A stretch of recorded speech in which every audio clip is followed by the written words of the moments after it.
मर्दार मुर्गियों का मामला कुछ माह कबल कलीग सहाफ़ी भी बार बार रिपोर्ट करते रहे और सोशल मीडिया पर भी टॉप ट्रेंड रहा। इससे पहले कि मर्दार मुर्गियों पर बात कर सकूं, इसके पस मंज़र में आपको लेके चलता हूं। 8 जून को कमालपुर के अंदर महकमा लाइफ स्टॉक और महकमा फूड ने मुश्तरका कार्रवाई के दौरान मर्दार मुर्गियों की गाड़ी भी पकड़ी और वहां से ड्राइवर को गिरफ्तार करके हवालात में बंद किया।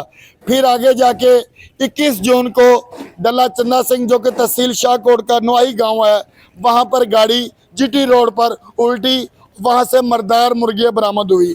वहां पर भी सहाफ़ी भाइयों ने भी कवरेज की और सोशल मीडिया पर भी ये बात ज़द-ए-आम रही। इसके बाद मामला यहीं पे नहीं रुका। 28 जून को फिर एक वक़्वा रूनुमा होता है। स्पेशल ब्रांच का एक एहलकार मर्दार गाड़ी मुर्गियों की जो गाड़ी है उसको पकड़ता है और मेरे कलीग सहाफ़ी को इत्तला देता है। वहीं पर असिस्टेंट कमिश्नर भी मौके पर पहुंच जाती है।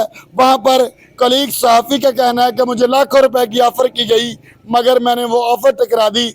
उसके साथ जाहिर है कि स्पेशल ब्रांच के एहलकार को भी लाखों की ऑफ़र की गई होगी। और ये भी बात ज़द-ए-आम हुई कि मर्दार मुर्गियाँ अब नहर में जाने लग पड़ी हैं। नहरें भरी जा रही हैं मर्दार मुर्गियों से, मगर आप 2 से 3 महीने गुजर गए, मर्दार मुर्गियों की आपने फिर कभी कोई रिपोर्ट नहीं सुनी। फिर उसके बाद ये हुआ कि डिप्टी कमिश्नर ननकाना साहब ने एक खुद साख्ता कमेटी बनाई मर्दार मुर्गियों के हवाले से, जिसकी आज तक रिपोर्ट पब्लिश नहीं की जा सकी। इसकी आखिर वजूहात क्या हैं, ये तो आने वाला वक्त ही बताएगा। आज के इस व्लॉग का मकसद सिर्फ ये था कि मर्दार मुर्गियाँ जो कि वो एक फैक्ट्री में जाती थी, जिस पे उसके लिए तमाम वो चीज़ें जो रिक्वायरमेंट है वो बनाई जाती थी, अब जीटी रोड पे पकड़ी जाने वाली गाड़ी शहर में कैसे आ सकती है। और इस तरह के जो ट्रेंड चला वो एक नाकाबिले तलाफी नुकसान भी पहुंचा। मैं बार बार ये बात करता रहा, बार बार ये मैं इंतज़ामिया को बावर करवाता रहा कि मुलजमान पकड़े जा चुके, मर्दार गाड़ियाँ ड्राइवर मुलजमान समेत पकड़ी जा चुकी। उनसे पूछा जाए ये मर्दार मुर्गियाँ किस दुकान पर ये सेल करते हैं, परचेज करते हैं, कहाँ पे बेचते हैं, किससे खरीदते हैं, मगर इंतज़ामिया टस से मस न हुई। सहाफ़ियों ने इस बात को, इस सवाल को काउंटर करना मुनासिब ही नहीं समझा। मेरे समेत तो बात करने का मकसद ये था कि मर्दार मुर्गियों का किस्सा हुआ तमाम, अब आप खाएं पिज़्ज़े और जो चाहे खाएं पिज़्ज़े।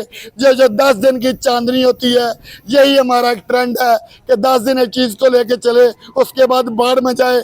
हकीकी तौर पर तो ये होना चाहिए था, यह डिस्ट्रिक्ट गवर्नमेंट की नहली थी, वो असल हक़ाइक़ अवाम के सामने लेके आती। हमारी सहाफ़ी बरादरी की जो जिम्मेदारी थी, हम असल हक़ाइक़ अवाम के सामने लेके आते।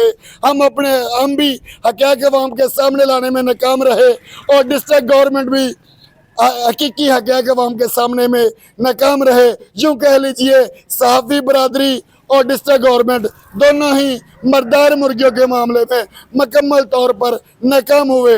असल मकसद ये नहीं कि खबर दी जाए, असल मकसद ये है कि खबर की तहकीक करके उस मुल्ज़मान को काफ़िर किरदार तक पहुंचाने के लिए अदारों के साथ मुकम्मल तावन किया जाए। जब 5 रुकनी एक कमेटी डिप्टी कमिश्नर ननकाना साहब ने GIT बनाई थी, उसी वक्त हमें एहतजाज करना चाहिए था। उस GIT में हमारी सहाफ़ी बरादरी की नुमाइंदगी भी होनी चाहिए थी। आज अगर कोई सहाफ़ी समझता है कि शाहकोट में मर्दार मुर्गियाँ किसी दुकान पर अगर कुछ सेल हो रही हैं तो वो उठकर बयान दे, नहीं तो फिर अली बाबा 40 चोरों की कहानी सुनाना बंद करें। इसी अल्फाज के साथ आपके साथ इजाज़त चाहता हूँ कि अब हुआ किस्सा तमाम मर्दार मुर्गियों का, अब कोई नया डंडोरा खोलेंगे और वो ही पीटेंगे, यही असल सहाफ़त है जी।